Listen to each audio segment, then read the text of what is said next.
Hello there, namaste. So I just watched Jack Reacher season 1, and it's about time I got around to this. I have been put off by Western media for the longest, and I felt like, you know, the people who did Rings of Power and ruined a bunch of other stuff, you know, Amazon, could take, you know, Jack Reacher and actually make a series about it and make it good. And I heard good things about the first season, and then I was like, you know what?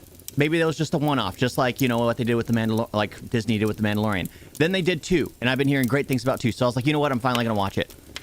I am absolutely floored by it. The way the actor plays Reacher. I mean, it was fun watching someone who literally is exactly my height, my build.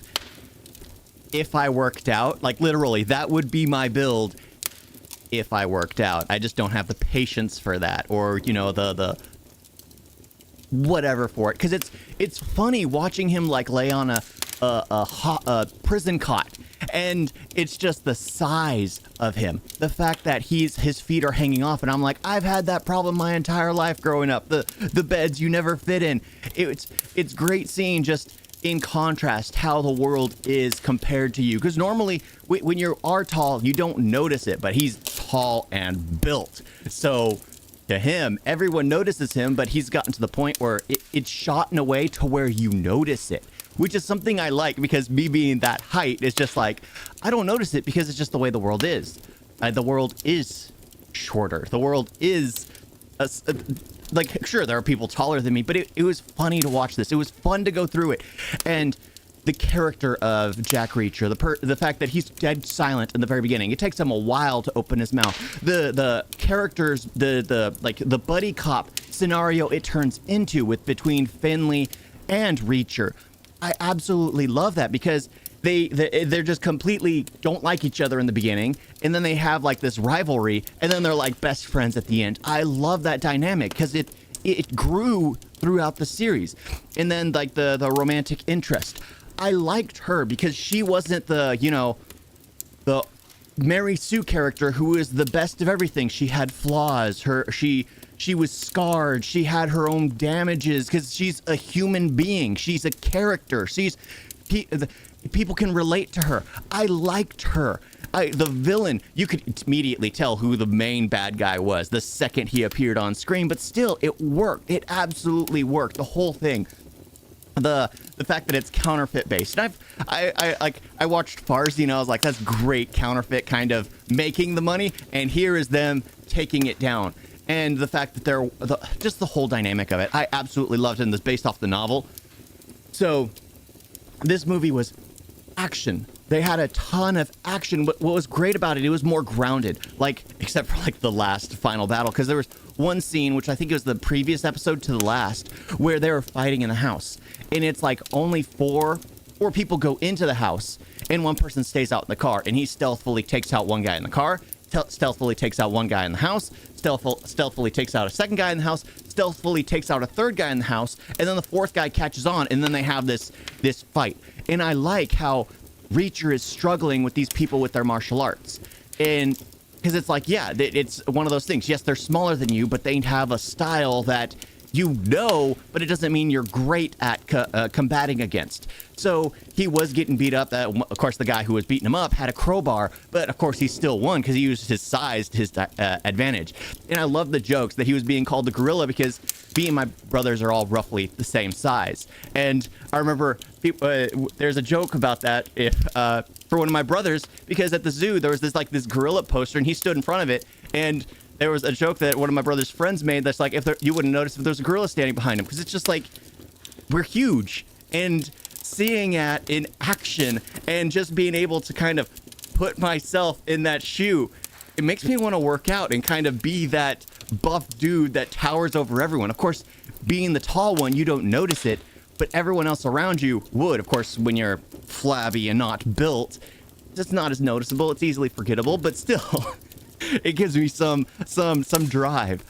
But I absolutely loved the story progression. I loved how it was bare basic kind of story. It was a mystery, a murder mystery. People kept dying around them. Jack Reacher entered the town, and then people started going. It was basically a classic Wild West scenario where the town is run by the corrupt, and then Reacher needs to get a small band together. Classic Wild West. Absolutely loved it. It's bare roots, basic. And what's funny, if this would have come out at least 10, probably 15 years ago, it would be seen as a fun show, but it wouldn't be seen as great or elegant. It's just because we compare it to everything that's garbage coming out. We got all the Marvel trash. We got Star Wars trash. We got Rings of Power trash. We got all these IPs that they run into the ground, and then they have the IP for the Reacher, and it is absolutely phenomenal. It was fun to actually follow a character who had his own scars, had his own troubles in life, wasn't perfect, but he still got the job done. He did what he felt was best. Every character had their own flaws. Every character did their own thing, unless you're the bad guy who is completely psychopathic. But it was hurtful. It was impactful. And the fact that you don't see Jack Reacher's brother till the very end, at least his older self, and they keep talking about him over and over and over and over again. And it's like, why can't we see him? Why can't we see him? Or is it a mystery that he's just a face in the background? We can all put our own brother's face there, which is kind of morbid, but still. We can all imagine ourselves in his place. We can all imagine ourselves in Finley's place. We could all imagine ourselves in, I forgot her name. Oh, Rose. Her name is so weird. We can all imagine ourselves in her place. But the one scene that I didn't like was the marksman, his Neely. When she came up, I love that she was like a marksman. She's a trained marksman. I love that she was like a PI. She was like a PI because that was her task. That was her duty on Reacher's task force. That's what she did. She was the marksman. She was the information specialist. It made sense. The one thing I didn't like was it was like, okay, Reacher is the trained one. He's the one that trained Neely. Of course, they make a joke that Neely's better at it. But the people that Reacher was struggling with, she took... Of course, Reacher was fighting more than one some of the times. But she fights one and immediately takes him out. She flips him over herself and then pulls out a gun and shoots him. If Reacher would have been in that fight, it would probably taken a few moments longer, but it was just like, I guess it's okay. You can have that one. You just wanted to get back to the fight, back to the big thing that's going on. So in the end, I think this show was absolutely enjoyable to watch because it keeps you on your toes, because the mystery, the murder mystery of each episode, because you don't know who else is going to be taken out, because the police department is literally being thinned out one at a time. And it is absolutely awful because of what you learn about each character and the way they're taking these people out. One of them is absolutely the worst. And if you've seen it, there's a scene where the guy has his eyes taped open, mirrors all around in front of him, and there's a person sitting in the chair right in front of him. And it's just... that is absolutely awful. Like, I felt it. I mean, Reacher doesn't show much emotion, which works for this actor, because I've seen him in so many things. I think he was in, like, Blue Mountain State, which I never saw. I know he was in Brooklyn Nine-Nine as Jake Consoli, as younger version. And I believe he was in, like, the Justice League as, I think it was, Falcon? No. Dove? Or something? No, Dove was the girl. Hawk and Dove? Yeah, Hawk and Dove. And it's nice to finally see him get into a role, because I always liked him. I always thought he looked cool. I always thought he looked like he could play certain roles. And then he's finally and he was Aquaman in Smallville. But it was nice to see that he was finally put into a series, which is a good series, which can play. Of course, the scene where it shows him crying at the end, he was not really crying out of his tear ducts. He was just crying right here, so they dripped something in his eye.